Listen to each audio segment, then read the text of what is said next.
안녕하세요 여러분, 프랑스 바로크 시작하도록 하겠습니다. 우리 벌써 한 주간 수업을 다 진행을 했는데요.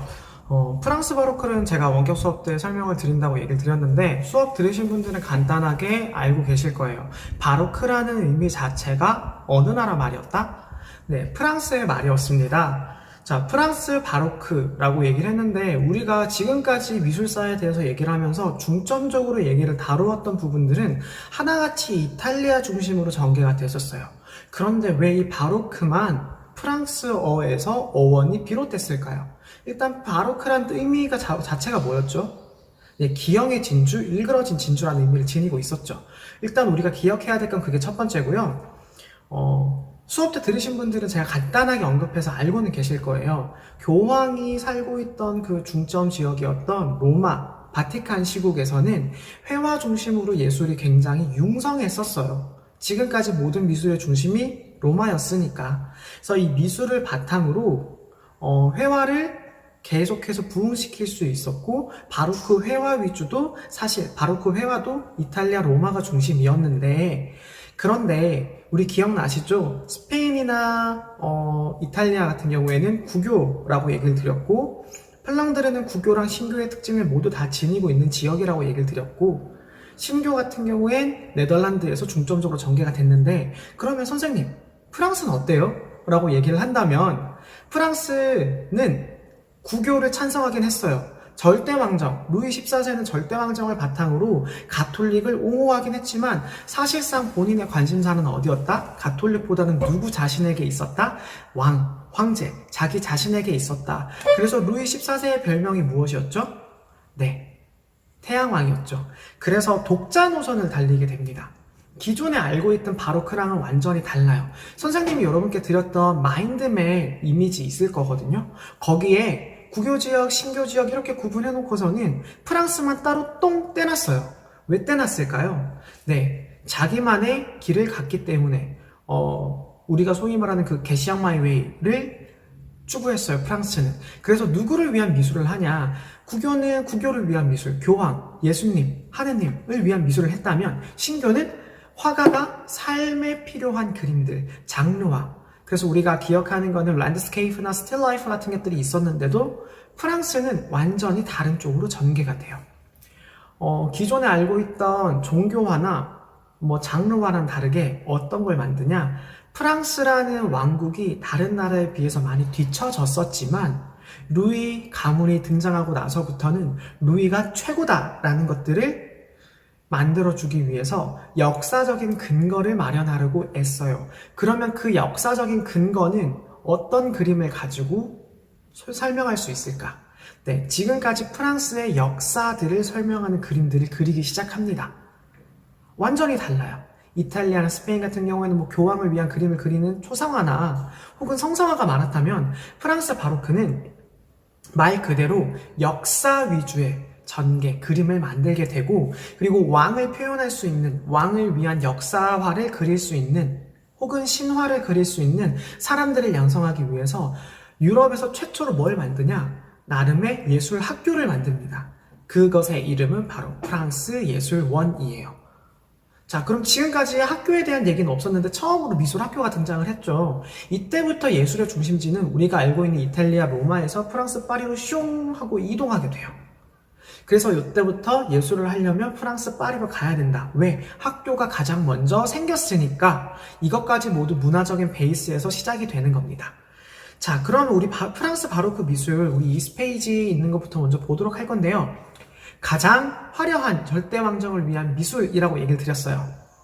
자, 회화 같은 경우에는 이탈리아에서 진행이 됐다고 얘기를 드렸죠. 그럼 가장 화려한 절대왕정을 위한 미술은 주로 회화였을까요? 역사화를 화려하게 그릴 수 있을까요? 라고 생각을 해본다면 여러분들 감이 안 올 수는 있거든요. 근데 여기에 한 개 더 넣어볼게요. 가시적으로 사람들이 많이 볼 수 있도록 만들 수 있는 건 그림일까요? 건축일까요? 그리고 여러 사람들이 사용할 수 있는 건 그림일까요? 공예품일까요? 정답이 나오죠. 눈에 더 화려한 건 누구나 많이 볼 수 있는 건축물일 거고요.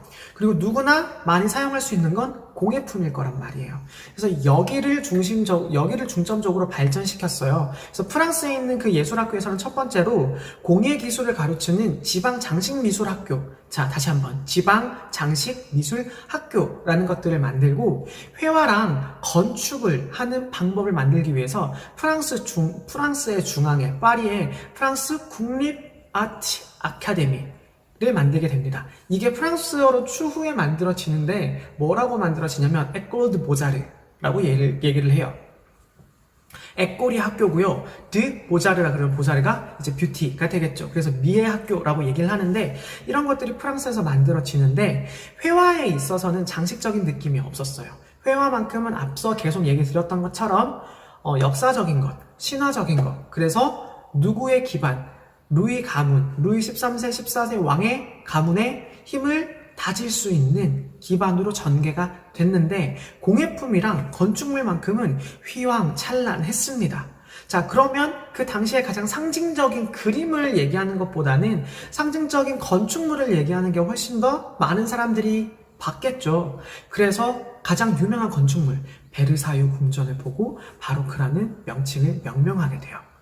이렇게 자연스럽게 이탈리아 중심에서 프랑스 중심으로 예술이 이동하게 됩니다. 예술의 중심지가. 이해되시죠?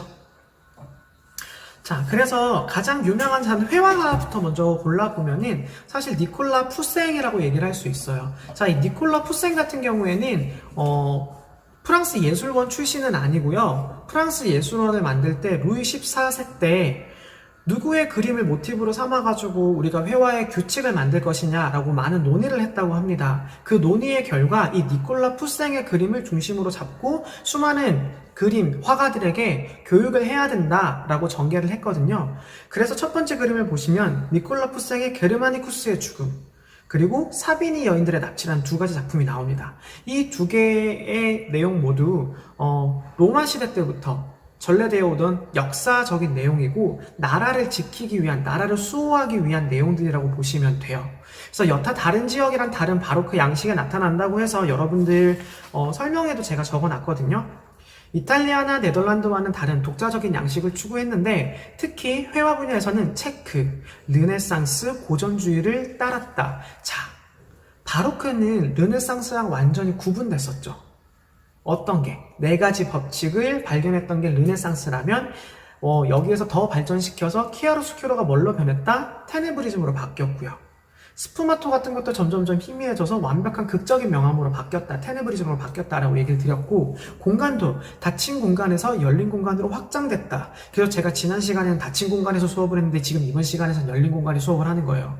자, 그래서 이런 수업을 진행을 했었는데 이렇게 얘기를 드리자면 바로크 지역의 회화는 지금까지 있던 고전을 조금 더 진일보시켜서 연극적이고 그래서 드라마틱하거나 다이나믹한 형태들, 그 다음에 컴포지션도 굉장히 응용력 넘치게 만들었던 지역이 바로크 양식이었는데 프랑스 바로크에 해당되는 니콜라 푸생의 작품을 보면요, 열린 공간이라고 생각하기에는 조금 어색하죠. 닫힌 공간들이 많이 나타나요.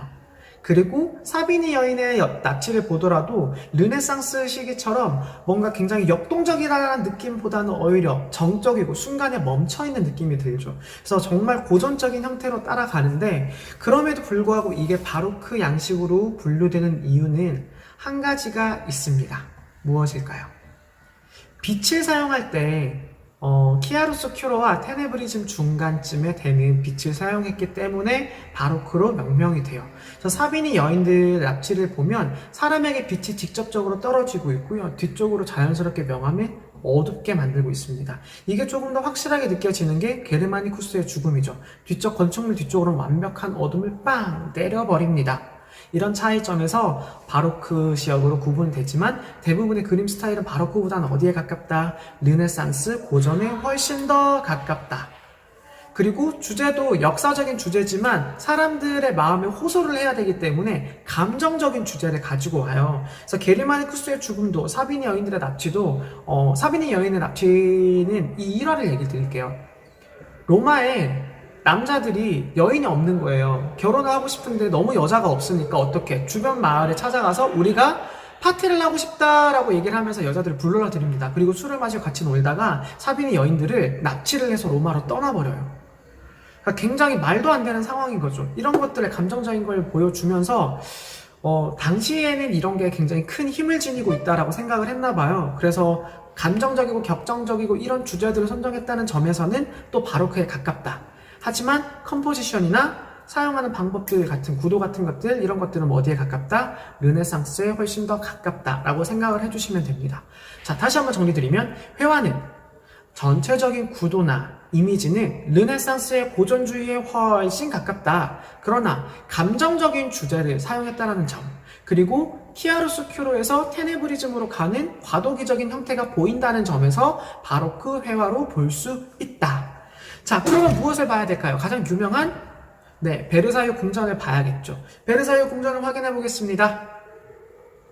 자, 베르사유 궁전을 보면 첫 번째 이미지가 있고 두 번째 이미지가 있는데 두 번째 이미지를 한번 보세요. 완벽한 절대왕정이란 말 자체가 프랑스에서 시작이 됐거든요. 그래서 앱솔루트 모나치라고 하는 말 자체가 절대적인 힘과 균형을 상징하기 때문에 이 위에 봤을 때 베르사유 궁전을 바탕으로 장황하게 쫙 뻗어 있는 거, 여기서 뒤로도 확 날아가는 그 과정이 명확하게 보인다는 점에서 이게 당시의 수학적인 설계, 과학적인 설계, 그리고 르네상스의 그 고전적인 방법을 여기 건축물의 구도에 적용을 한 거고, 그래서 베르사유 궁전을 보면 모든 정원들에 있는 것들도 모두 균일하게 정확하게 오와 각이 딱 맞아 떨어져야 돼요. 각도 져야 되고. 그래서 그런 거 있잖아요. 알바생들 중에 약간 뛰어난 알바생들을 보면 색깔은 색깔별로 정리하고 높이는 높이별로 정리하는 거. 그래서 보면 마음이 편안해지는 거. 그런 것들처럼 여기도 완벽한 균재미와 통일성을 부여했다라는 점에서 베르사유 궁이 바로크의 대표적인 건축물이다 라고 얘기를 할 수가 있습니다. 그래서 밑에 있는 설명은 거의 다 보시면 되는데, 이게 바로크라는 걸 보여줄 수 있는 대표적인 방이 하나 있어요. 베르사유 궁전 안에. 그 방이 뭐냐? 바로 거울의 방입니다. 우리 지금까지 수많은 거울에 대해서 얘기를 했는데 왜 여기 있는 건 거울의 방이라고 할까? 자, 방에 빛이 들어오면 거울을 통해서 반사를 시키기 위해서 어마어마하게 다양한 빛들을 반사시켜요. 그러면 공간이 확장되는 것보다는 뭘까요? 거기 반짝이는 것들을 냅두면 훨씬 더 화려하고 장식적인 느낌으로 나타나겠죠. 그래서 거울의 방을 보면 빛이 딱 들어와서 거울을 통해서 반사가 돼서 수많은 샹들리에랑 위쪽에 있는 조각품들에 반사가 될 거예요. 그러면 빛이 영롱하게 반짝반짝 빛나는 걸로 변하겠죠. 이렇게 되는 게 바로 여기 이걸 보고 바로크라는 명명을 하게 되었을 겁니다. 이거 외에도 다른 방들이 있는데 구조도 한번 생각해 보시고요. 프랑스 바로크는 다른 지역이랑 조금 다르다라는 점 기억을 해주시고, 무엇보다 회화보다 건축이 훨씬 더 중심이 되었었다라는 거 잊지 말아주세요. 프랑스 바로크도 위에서부터 쭉 읽어보시면 충분히 이해가 될 거고요. 프랑스 바로크에 대해서 더 궁금하신 분들은 이제 책을 꼭 읽어봐 주시기 바랍니다. 오늘 내용 간단하지만 여기서 마치도록 하겠습니다. 더 이상의 수업은 없어요. 이번 주 오프라인 하느라 고생하셨기 때문에 수업은 딱 요거 하나만 진행하도록 할게요.